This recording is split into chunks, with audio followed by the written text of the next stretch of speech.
This is Daily Dose of Daryl with a question, how do you know? I heard a sermon today. I'm going to share bits and pieces of it along with some other thoughts.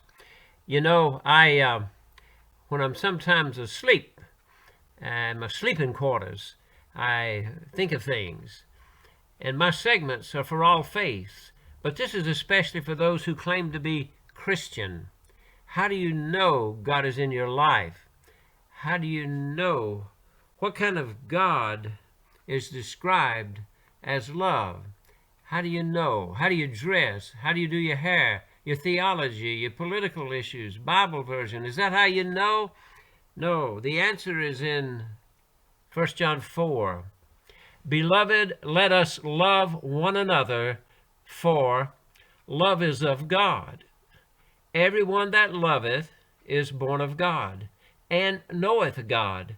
But he that loveth not knoweth not God. For, here it is, God is love. It's not that God does love or shares love. God is love. In this was manifested the love of God toward us, because God sent his only begotten Son. He loved us. If God so loved us, we ought also to love one another. If we love one another, God dwelleth in us. That's how we know, if we love one another. What kind of people would God do this for, to send his Son? It's people who love one another. If we fail to love one another, we deny that we know God.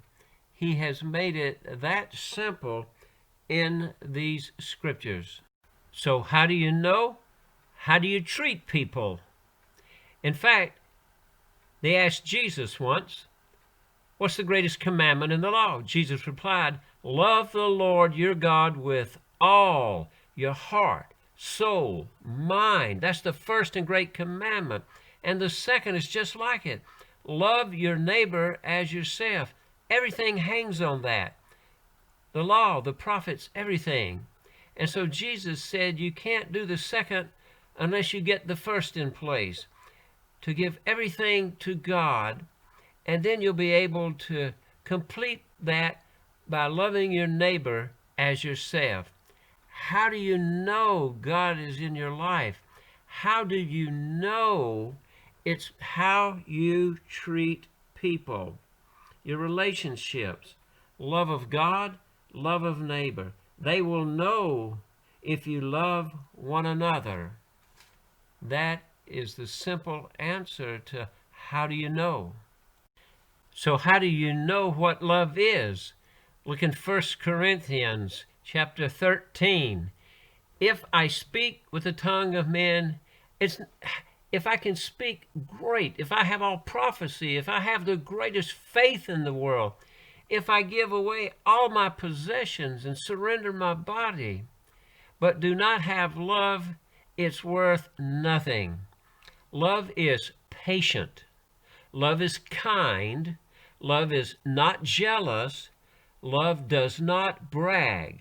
It is not arrogant, does not act unbecomingly, does not seek its own, is not provoked, does not take into account a wrong suffered, does not rejoice in unrighteousness, but rejoices with the truth, beareth all things, believes all things, hopes all things, and endures all things. Love never fails. When I became a man, I did away with childish things. So how do you know? It's how people not speaking in tongues. No, that's not it. It's not waving a Bible around. It's not even opening the Bible, memorizing scriptures. It's not taking all your money and giving it away. It's not preparing the best meals in the world and feeding the hungry. How do you know God is in a person's life? The opposite of love is not hate. You see, you don't have to hate people. It's indifference. The opposite of love is simply overlooking people. Love is not indifferent to hunger, to oppression, to prejudice, to bullying, and so many other things in this world today. But as Christians, if we claim that, we are called to not show love, but to be love. How we treat others, actually, according to Scripture, reveals to God and the world who we really are. This is Daily Dose of Daryl. How do you know?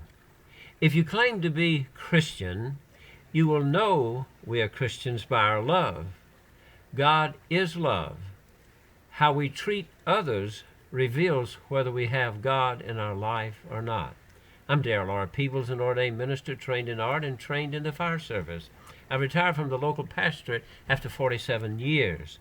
I'm now producing digitally recorded presentations made just for you.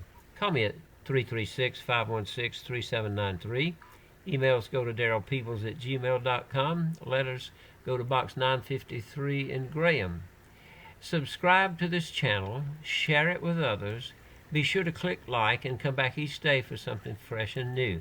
Now, have a great day. Make it a great day. It's the only one you have. And remember, be love to others, and you will be revealing God to them. And I know God's going to bless you for that. Be filled with the power available to you now. It's a power for living, and God bless you now.